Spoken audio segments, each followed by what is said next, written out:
welcome to a new episode of Journey of a Christian Writer.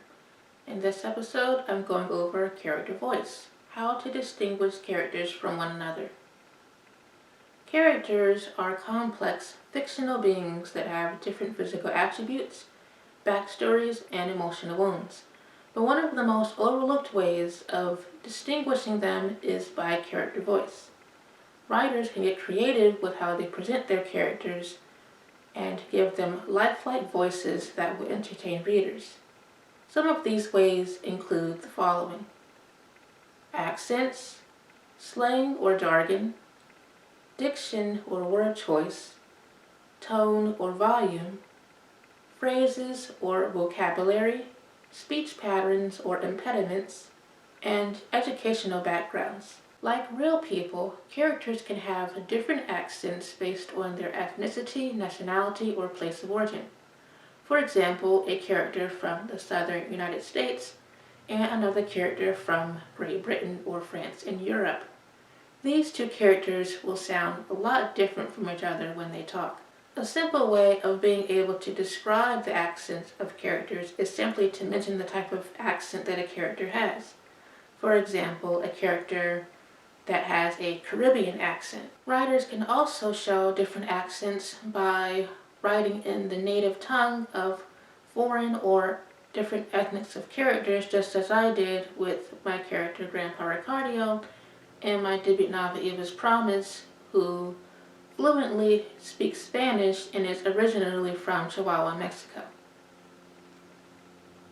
Grandpa Ricardio pulled a pack of big red gum from his checkered western shirt and frowned at Andre, slightly tilting his head. "What's the matter, Nieto? Eres infeliz?" When we hear the term slang, most of the time we think of the shortcut words that are used in the city or the hood. However, slang can also be short-term words that are used by a specific age group, time period, or based on whatever region characters are located in a country. Jargon, on the other hand, is a little different and based on words that are common in one's profession or occupation.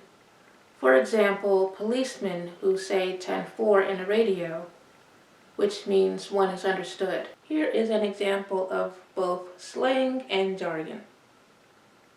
Slang: "Hey, yo, it's 5-0. We got a split, man." Jargon: "Roger that, we're closing in on them." Diction or word choice can also be used to distinguish between characters.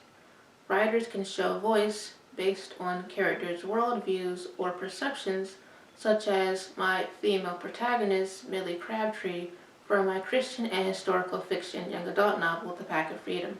In her first-person narrative, she expresses how she feels like a slave and uses specific wording related to slavery based on the limitations that white women face in the 1850s South. She also describes the perception of some of the white townspeople who saw her as a traitor for her opposing views of slavery and seeing it as a sin against God. "Once my best friend Pearl and I formed our sister blood pack as little girls, I felt as much in bondage as the slaves on my father's plantation. Rather than accept life as it was, I wanted the freedom to explore the world, live my dreams, and grasp the pleasures of life, liberty, and happiness. But in the South, this felt like a fantasy, an elusive dream as I lacked the courage to execute it. Maybe my statements were inconsiderate in a nation that favors the white race, but I saw slavery as inhumane and nothing more than a pit of hell. Having opposing views made me a branded traitor to my own flesh and blood." Something writers may not always consider when it comes to distinguishing character voice is tone or volume, but this one can really make a difference when utilizing the sense of sound in one's stories. Writers can describe how loud or soft a character's voice is, or the pitch of their voice. For example, maybe a female character has a high-pitched voice when she talks, or a male character talks with a baritone. Singing tones can also be used to describe characters' voices, such as a character that sings with a resounding vibrato. These little details can allow readers to imagine fictional characters that much more in scenes. Another way writers can show character voice or distinguish characters is by phrases or vocabulary. Maybe some characters have common sayings or use words that other characters don't use when expressing character dialogue. For inspiration, think of well-known characters that you're familiar with from TV shows, sitcoms, movies, or books. And then create a vocabulary reference in a story Bible while constructing your character profiles. Two examples of characters like this are Steve Urkel from Family Matters, who's known for asking, "Did I do that?" after making blunders, and the comical big brother J.J. Evans from the 1970s drama sitcom Good Times, who's known for the catchphrase "dynamite." Just like people in real life, writers can also describe the speech patterns or impediments of their characters. For example, maybe a character stutters, or a character is a cautious speaker that pauses or hesitates during emotional situations, such as receiving an update of bad news about a loved one or their health. One helpful tip for this way is how using ellipses or hyphens can be helpful to show pauses or hesitations and actually be used to showcase speech patterns or impediments.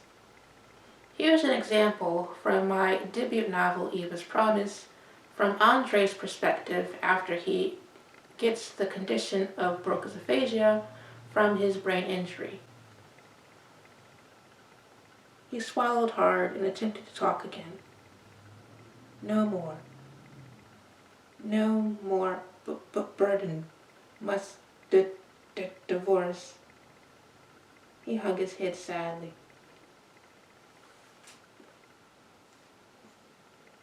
Similar to vocabulary, the educational backgrounds of characters can also tell a lot about them and be used to distinguish their voices from one another.